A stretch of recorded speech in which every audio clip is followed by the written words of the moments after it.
What's up, bhai log? Welcome to another dhamakevar session right here at Fulwala Tuitions. Listen, if you're a class 8 student and your SST exam is giving you sleepless nights, just stop. Ekdam relax ho jao, tension nahi lene ka.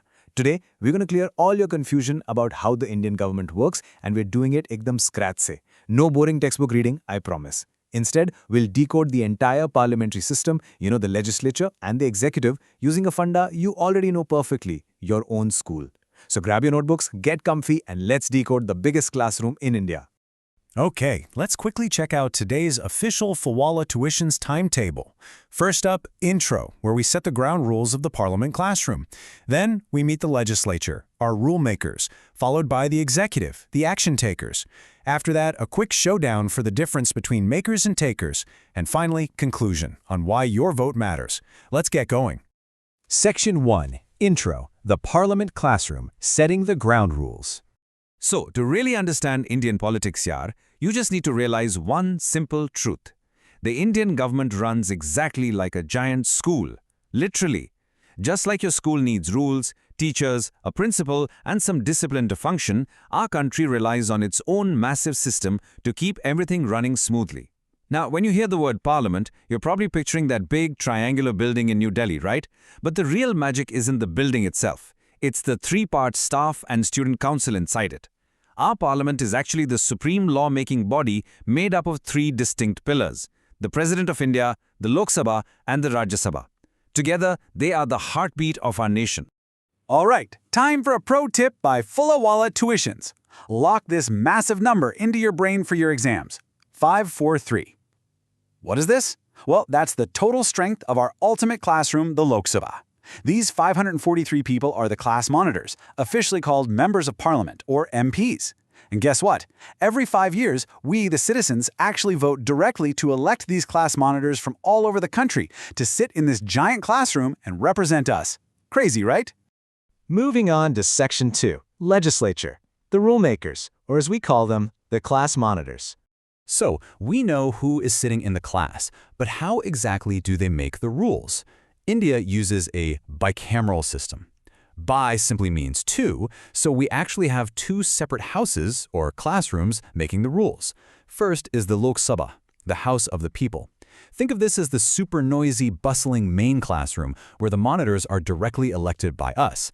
But hey, India is huge and incredibly diverse, right? The vibe in Kashmir is totally different from Tamil Nadu. So we also have the Rajya Sabha, the House of States. You can think of this as the different schoolhouses or state clubs that make sure local regional cultures and problems aren't just ignored at the national level. Now, out of those 543 monitors in the Lok Sabha, how do we decide who actually runs the school? Well, it's pretty simple. The political party that crosses the halfway mark, basically getting the majority of the slices you see here, gets to form the government. They become the winning team.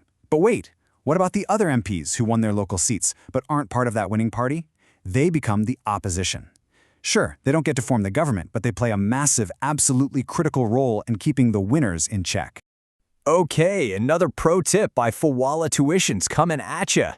How does a random idea turn into an actual, strict rule?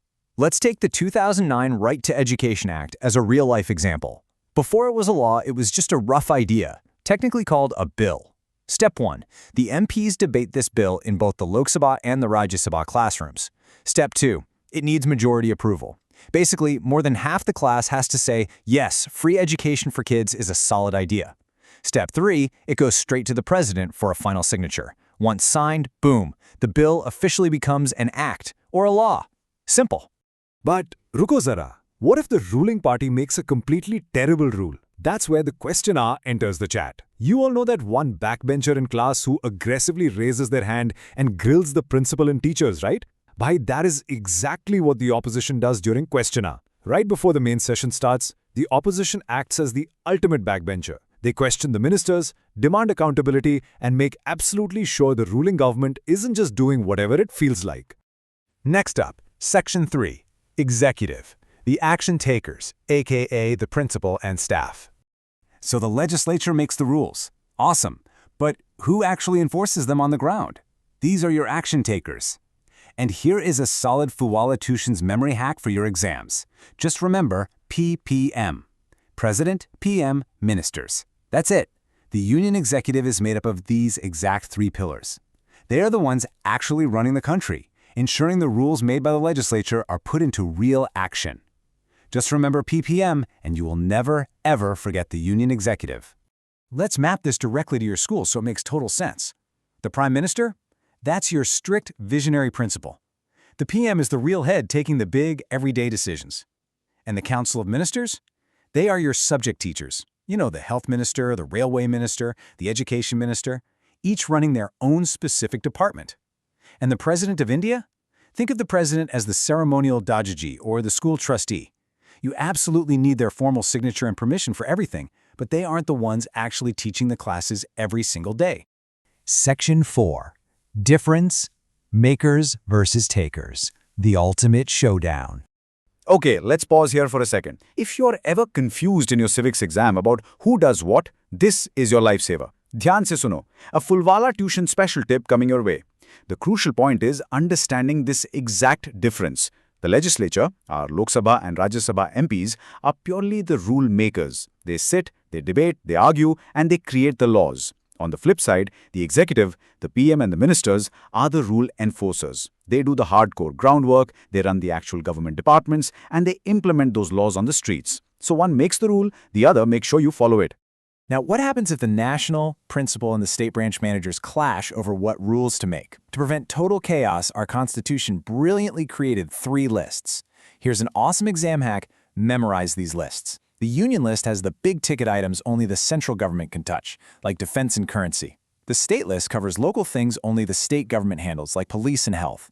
And then we have the concurrent list, which features shared responsibilities, like education and forests, where both can actually make rules. But think about it. What if there's a massive fight over a shared item on that concurrent list? Say the state branch manager, the chief minister, wants one education rule, but the national principal, the prime minister, wants another. Who wins? The principal always wins. In case of a conflict, the union government's law will always overpower the state law. Period. End of discussion. And what if the rule itself is just terrible and totally unfair? Well, that's exactly where our third pillar steps in, the judiciary. Think of the Supreme Court as the ultimate disciplinary committee of the school. Through a superpower called judicial review, the Supreme Court can step right in, check the rules made by the Parliament, and completely strike them down if they violate the Constitution. They make sure everyone is playing fair.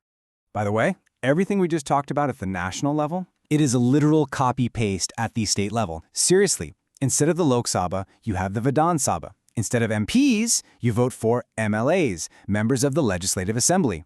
And instead of a prime minister, the winning state party chooses a chief minister to be the local branch manager of that specific state. It's the exact same system, just zoomed in. Final section. Conclusion. Your vote matters, and fixing the classroom. As we move into the real world, the truth is, this massive school of ours isn't always perfectly behaved. Sometimes the real parliament acts exactly like an unruly classroom. We're talking poor attendance from the very MPs we elected. Instead of serious, thoughtful debates during question hour, it sometimes devolves into flying slippers, paper planes, and angry, disruptive shouting matches.